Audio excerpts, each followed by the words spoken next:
Good evening, everybody, and thank you very much for joining tonight's training. Tonight's training is a little different, because it's not me that's doing it. It is our agent, Ian, and it's all around accessible travel.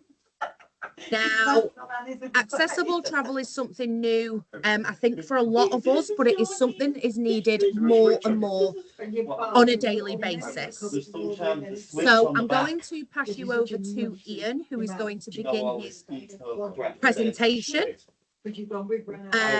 And we will do the same as usual. We will save the questions and everything until the end, and we will answer anything that we can. Ian, I do just want to pass over to you, but I do also just want to let you know that it is really, really noisy in your background. Right, is that any better, guys? That's perfect, Ian. Right, I apologise about that. Don't worry, not at all. The floor is yours. You take it away whenever you're ready.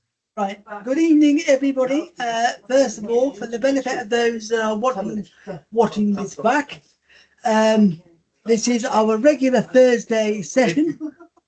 My name is Ian Pugh.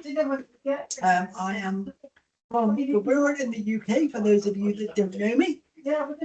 And basically, I am a traveller with lived experience. I am a wheelchair user myself. I have cerebral palsy, and I have an immune disorder. So I'm also married. I've been married to the lovely Anne for nearly 11 years. We're both in wheelchairs. So therefore, we're being key travellers ourselves. Before we got into this sort of travelling game, we've obviously been around the world, seen a lot of things that work and a lot of things that haven't quite worked. So recently, I have taken it upon myself to sort of start specialising in the accessible travel planning space, and this is what I am here to do tonight. Now, tonight's session is designed to be an introductory session. The plan is to do a load more sessions as we go along, but as you will appreciate, accessible travel is such a large area that it's practically impossible to do it in one session. So tonight's session will focus on a clear introduction to accessible travel, why accessibility matters, key terminology. This isn't to sort of babysit anybody, but sometimes terminology can be a bit crossed over. So the whole objective is to sort of outline a few sort of ideas that you might want to think about.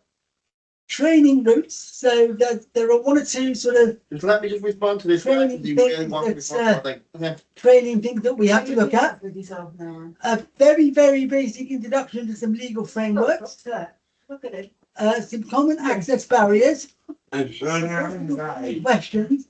And obviously, to give you the session is to give you more confidence in planning accessible trips.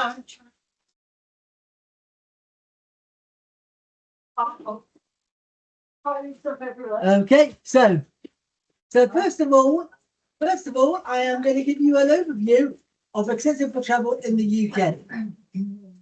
Now, there are over 16 million disabled people in the UK. We have a lot of money between us. On average, we spend £274 billion a year, and we think that the travel industry loses about £2.7 billion a year is lost due to poor accessibility. Now, this can be anything and everything, from poor communication, information errors, access not existing, misunderstanding of access. It can be any one of a number of different things. But it's important to realise that accessible travel is no longer the niche thing it once was. It is now becoming more and more mainstream, particularly as medical technology improves, and obviously diagnoses get better, and obviously people get more knowledge about their various sort of life circumstances and conditions.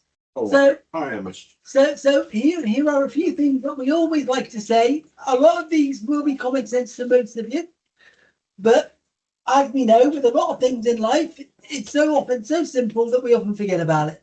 So we say, first thing we always say is ask, don't assume. in the accessible travel space particularly, we can sometimes be very well meaning and assume that what applies to one maybe applies to the other. That in my short time here, I have found that is definitely not the case, particularly when you're dealing with different disabilities. For example, planning a trip with somebody with autism is not the same as planning a trip with somebody with physical needs, for example. I will say this time and time again throughout the presentation, because it's something that must be hammered home. Accessibility must be confirmed. So if it isn't checked, it's inaccessible. So make sure that when you send clients somewhere, you make sure that you get everything in writing alongside the usual bits and pieces of paper that we all have, and you make sure that we absolutely make it clear that if it's not on the paperwork, it doesn't exist and we must get it fixed. Excuse me. And if it isn't checked, it's inaccessible. Now, the other thing that we always have to say is, and I've lived this from my own experiences, is proactive, not reactive.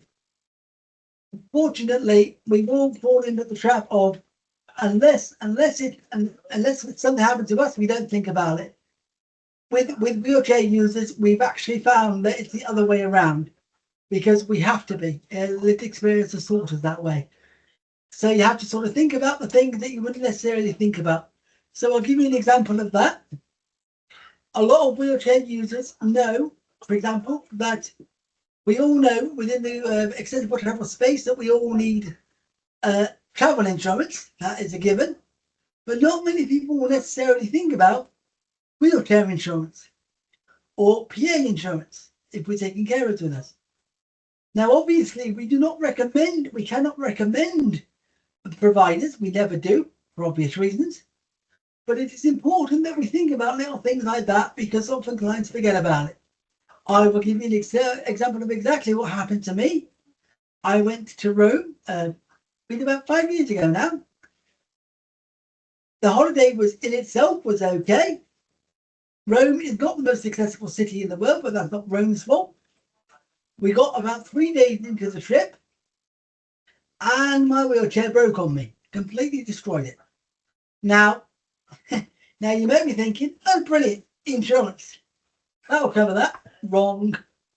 The travel insurance basically spoke to me and said, if something had happened to your case or if something had happened to you medically, it would have covered you, but your wheelchair, no. So that's the first thing I always say to wheelchair users and other clients with a disability. Get yourself separate insurance for your needs. Again, it's about stressing. We can't recommend it for obvious reasons because we're on the hook, but just mentioning it just puts that question mark in the end. Now, I'll get on to this in a short while, but using the correct language also matters. Okay, we must remember that as well. So we've said this before, and I'm going to go through it just quickly, right? Now, there's a lot of language that we wouldn't think is unacceptable to some people, but is acceptable to some.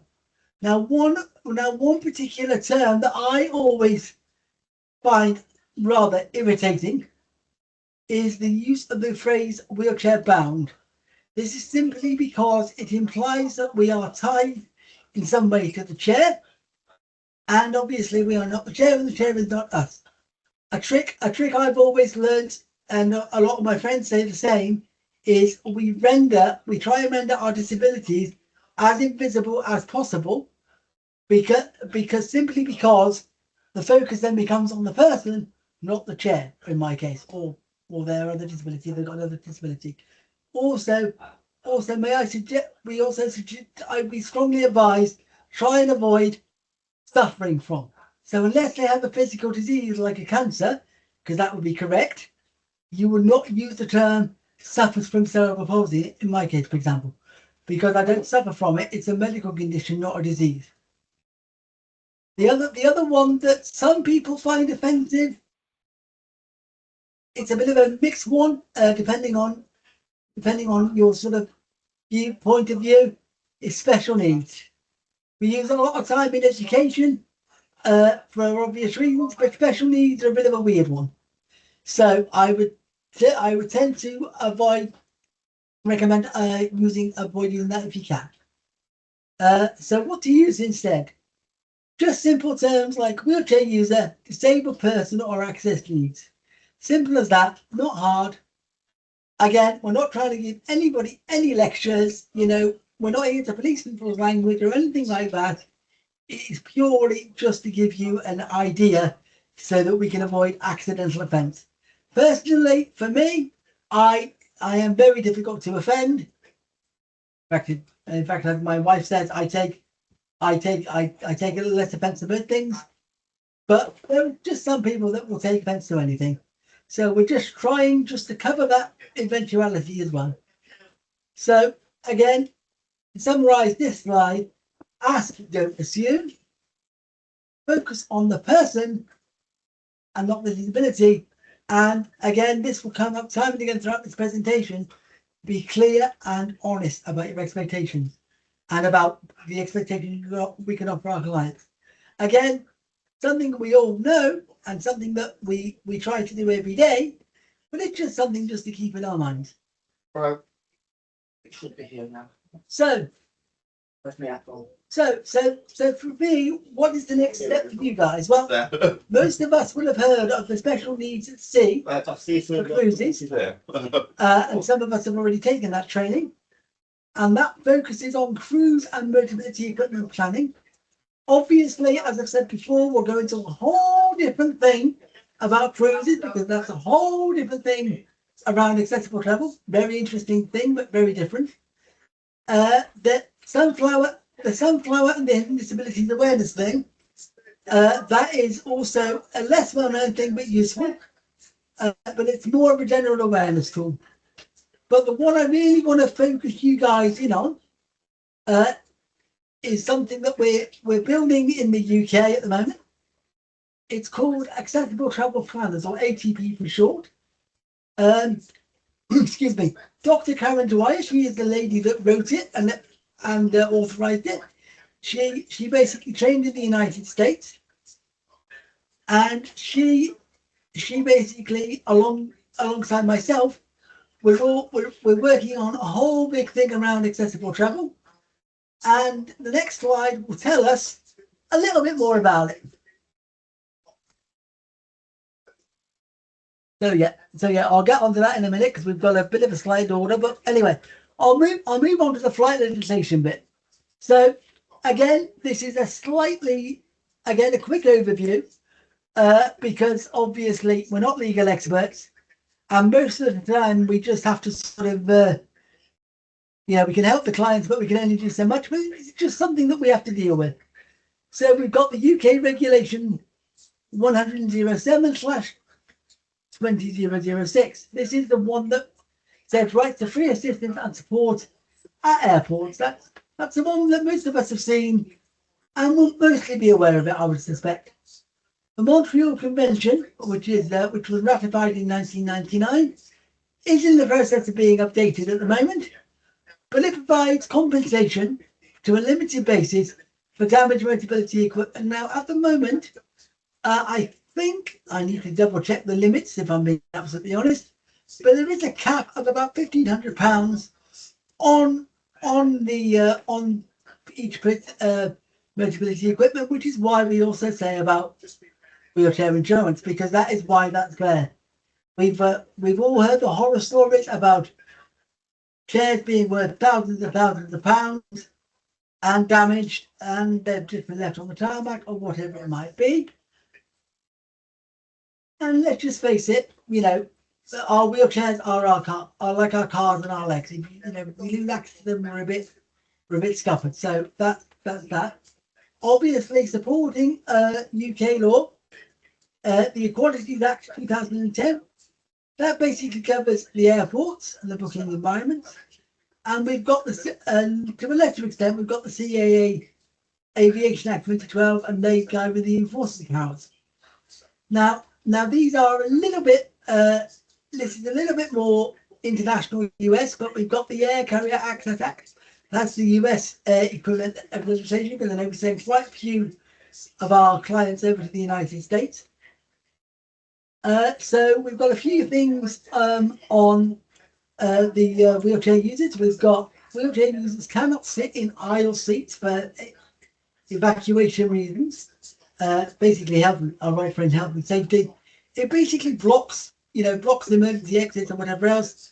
And if they can't get out, it could prevent other passengers getting out safely. Some airlines, not all, but some airlines do require a companion if a passenger cannot evacuate unaided. And unlike most industries, carers / companions are not free or discounted. It's always full price.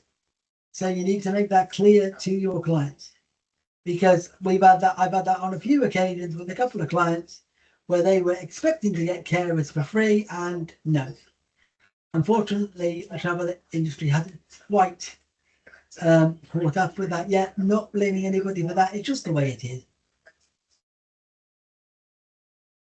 So what we as agents need to know, excuse me, we've got pre-booking assistance, automatic. Every process is different. Check with your supplier or check with your airline for how you do it, for how they do it for them. They will also have specific information that they need that may not be sort of relevant to other suppliers. But generally speaking, you should always confirm the mobility device dimensions, weight and battery type. Now the weight is important because some aircraft do not always can't always fit on the plane because of the width of the doors and so on and so forth. And it's important to note that on aircraft at the moment, it is impossible for a person to remain in their own chair while on the aircraft. They have to transfer to a seat. There are transfer seats available, and the airline will assist you with that. But again, you need to book it all. So the next thing we need to do is, as we said before, we need to ask about the transferability of the person. And as I just mentioned, that includes things like the aisle chair use and the level of support that they need.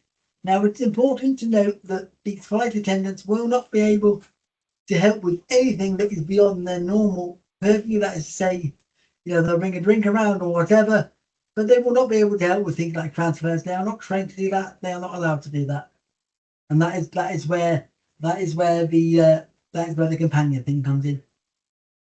I would also advise very strongly that if you've got a client which is doing a layover journey, which as we know is one where you're going through an airport just to get another flight, then for the love of God, please make sure that we avoid the tight layover situation, because connections increase risk, particularly as sometimes it can take a bit of a wait for the wheelchair to arrive from the hold. I mean, we've seen stories where people have been left on planes and all sorts of so on and so forth. And the last thing we need is for our clients to miss our flight, miss their next flight because of that. So what clients should expect? So we've got, as I've just alluded to, so we've got boarding varies. Sometimes first, sometimes last. Delays are completely normal. You need to emphasize that to your client. Delays are about as normal as it raining in England. Short flights often have no accessible toilet whatsoever. Again, I've repeated this because of the slides, because it can sometimes be forgotten. But yeah, I've just repeated some of the information there just to keep it in your heads. So I'm just not going to repeat myself again but that's all good. So we're going to move on to ground transport now. A couple of key things on ground transport. So now here's the big one. Accessible, the term of accessible varies. Accessible to me might not mean accessible to you. Make sure that we always confirm what the other country refers to it as. So a lot of hotels and a lot of transport, accessible means can get through the can get through the door. That is not usually enough. excuse me, pre-booking is always essential.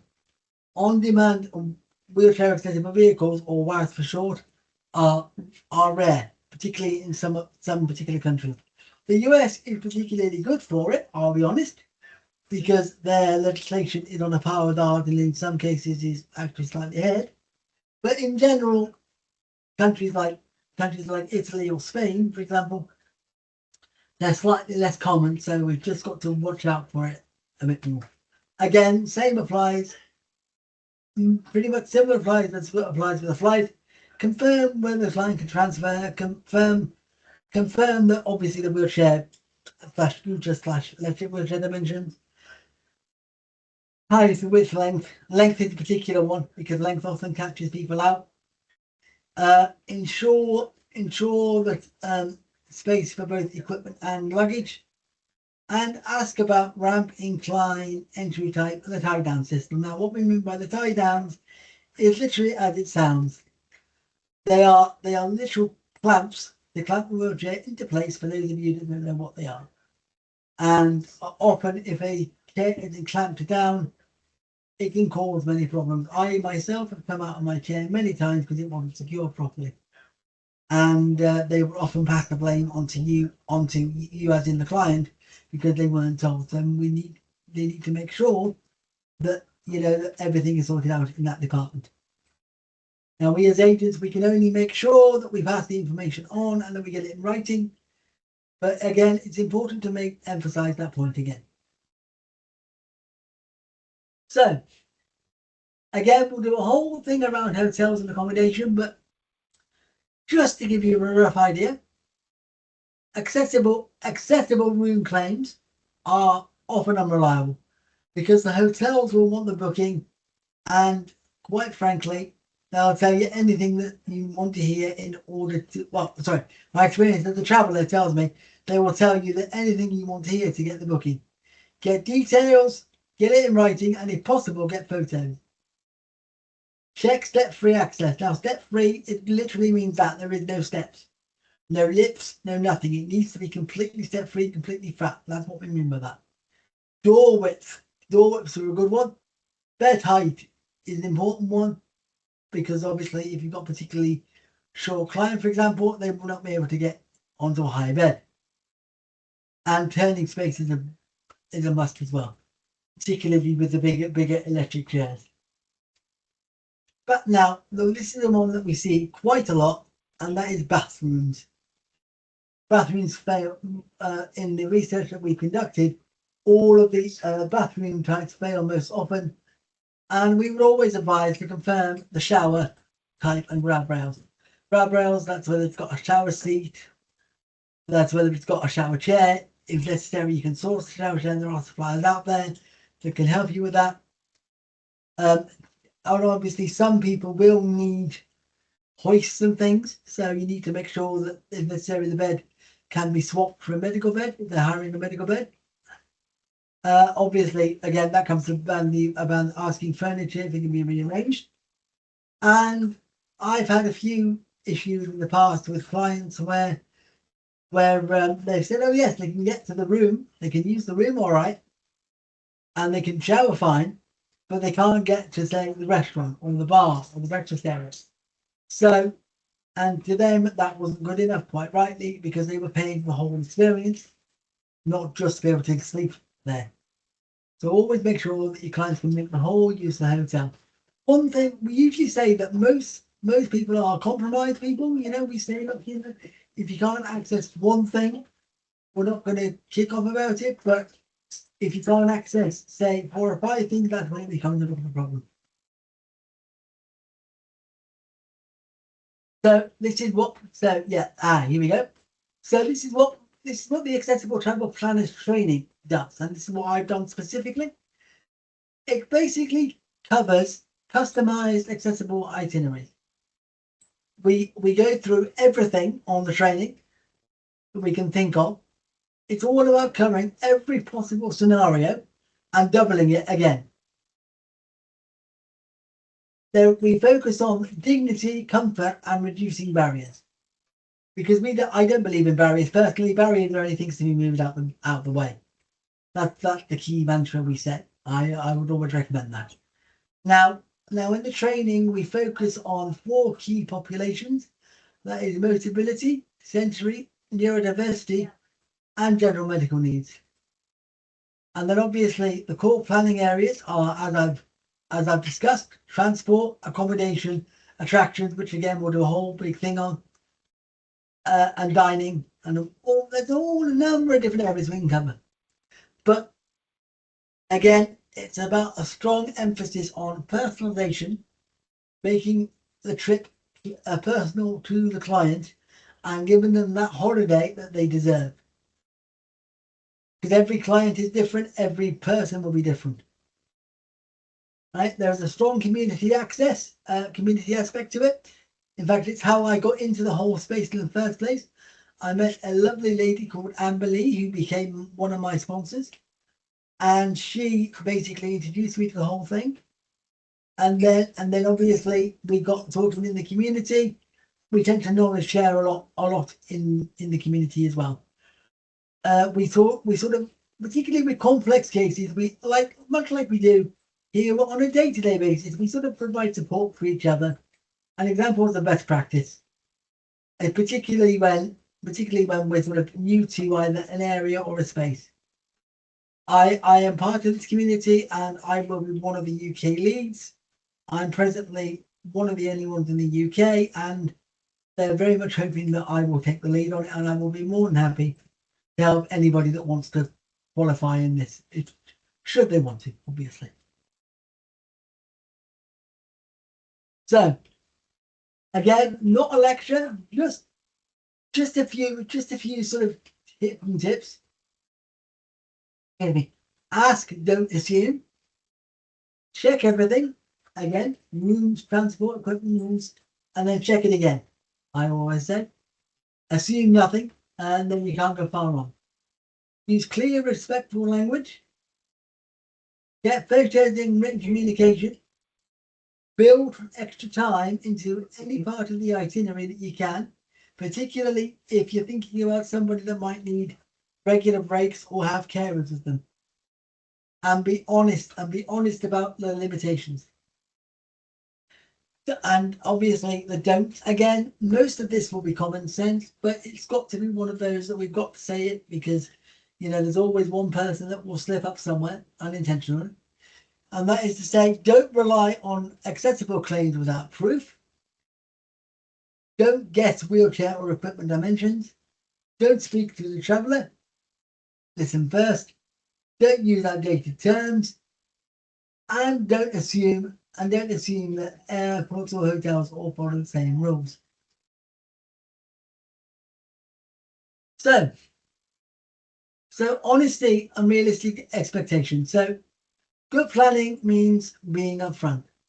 Not everything is safe or feasible. We know this, but it needs to be said. I'll give you an example here, and obviously use clear examples to explain limits. I'll give you an example. If I was to say to Sharna, oh yes, I'd like a trip on Mount Everest. I'm going to go to Mount Everest for a week. She might look at me like I'd grown an extra head, talk to suppliers, and then go politely nod along, and then go, no, that ain't going to happen here. We have to be realistic about where we can send our clients and where we can't send our clients. Our job is to guide clients towards alternatives. So to use my Mount Everest example, it might be we can book them, I don't know, a flight over Mount Everest or something.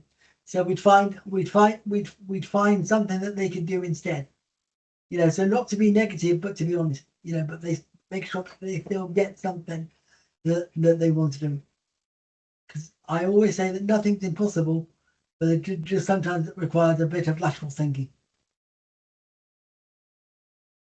So of course, these are only recommendations on caution destinations, because we try and sort of say, where I would sort of send people to if they ask me the question. Disney is obviously a big one, Disney in Florida, and obviously most of the US cities, as in major cities like New York and Washington, and anywhere like that would be absolutely amazing for people. Cruises, which we'll cover, as I said, the major cruise lines, any of the modern major cities, London, Berlin, Toronto, and there are a number of accessible focus resorts which I'll go through on another session, particularly in Spain. They've got one or two there that are quite good. And we've got well-structured and obviously well-structured national networks as well. Now, you've got to use caution on certain historic cities, Rome, for example, or York. Obviously, hilly destinations, developing nations, small islands, particularly, the smaller islands like the Caribbean, for example. They might have limited medical or transport support, and of course, airports with inconsistent assistance. So again, just to give you an idea of what we're planning for the next sort of 12, 18 months, probably, as in line with obviously the various other bits and pieces that we'll be doing along the way. We'll cover sessions on cruise accessibility, autism, and sensory-friendly travel. That's a big one. Elderly travellers and mobility needs, attractions, theme parks, and excursions. That's going to be an interesting one to do. Equipment hire and on-site support. That'll probably be the next one. And then obviously, as and when we'll try and build in destination specific. So, for example, I'm planning a very specific Disney session that once we've sort of sorted all that out, that'll be first up, because I know that Disney is very, very common. We get a lot of inquiries about that, so I'll be doing that next up, I think. Excellent. That's great. Thank you very much for that, Ian. Ian, in fact, just leave it as it is. Does anybody have any questions, any thoughts, any opinions? Please go ahead. Now is the time. Lucky has got her hand up. Lucky, go ahead. I knew Lucky would. Go on, Lucky. Thank you. Oh, sorry. There she is. Sorry. Thank you so much for that, Ian. That was very informative. I'll definitely be using the term a wheelchair user, definitely. How do we politely ask if anybody, if our client or anybody in their family or they're traveling with has disability needs? Like, what's the best term to use, the best question, without offending anyone? No, you won't be. You won't go far wrong with the simple. Does anybody have any needs that I should be aware of? Something clear, simple, and honest. Don't overthink it. As I said before, you don't overthink it. I think sometimes, and I'm sure Sharna will agree, sometimes we tend to overthink things because we're trying not to offend. But the trick is, don't overthink, just ask a question. Because most people will understand that you're coming from a place of honesty and you're trying to get it sorted out. That's brilliant. It's a really good question as well, actually, Lucky. Thank you, because I'm just not sure what to say or ask, and I don't really trust AI on this one because it pulls out random things. Now, obviously, I will also say that I have noticed that there are certain generalization differences between the generations of people. So, for example, older people, because me and Sharna were discussing this, older people, for example, will use certain terms without thinking about it because they've used certain terms for, say, 30 or 40 years. It's not because they're being offensive, it's because they are that used to using that language. And obviously language changes over time. We all know that with any walk of life, with any given term or space you care to name, it's going to happen. And again, 99% of the time, no offence is intended or caused. It's just that with certain younger people, because they're not either used to hearing that language, or because they've been raised to think it's a certain way, that's where the confusion can occur, or say, as I said, accidental offence. Thank you. So I'm okay in asking, does anybody have any needs that I should be aware of? And then that covers all bases, basically. It does. Doesn't it? It does. Okay, It does. brilliant. Thank you. That's brilliant. No problem. Sorry, Because most people will volunteer the information once they're asked anyway. Brilliant. Thank you. And that's actually just a really good point to touch on. And I absolutely don't mind being transparent. So as Ian just said, I very much within the 18 years that I've been in this industry, whenever I've had to call any supplier for any kind of wheelchair, anything, whether it's accessible, anything wheelchair related, the first thing that is asked is the customer wheelchair bound? And it's not to cause any offense. It's literally the term that, for as long as I've known, has been used to determine whether that person is permanently in a wheelchair or not. And it wasn't until I was obviously chatting to Ian about this training that he said actually that the term, using the term wheelchair bound, can be actually offensive to some people. And like Ian's just said, times change, and we absolutely do need to realise that language and terminology and all of that sort of thing does change as the time goes on, and different people will not be happy with different things. Exactly. I mean, there are, like with any walk of life, as we said before, I've done the same thing. We've all done it. Use the term or a phrase and not thought about it, and somebody's gone and said you can't say that. Yeah. So again, it's got to police any language. Jesus Christ, no, we'd hate to think we're policing anybody, but it's one of those, isn't it? It's one of those. Yeah, absolutely. And Lucky, with regards to what you just said there about, so if I were to just perhaps say to a customer any other needs that I need to be aware of, what you're actually doing without realizing there is, aside from the accessibility side of things, you're also opening that question to things such as allergies and what have you as well. So it is actually a really, really good way to ask that question. Yes, thank you. No problem. Thank you, Ian. No problem, Lucky. Any more from anyone, guys? Anybody else? I always think it's got to be a good thing, Ian, if nobody's got any question, because it means that you have answered everything without leaving anybody wondering. So that's really, really good. Thank you. Hey. For those that aren't here in live time, I am going to say goodbye to you guys, and see you next week for our final training prior to Christmas, and hopefully see you all next week.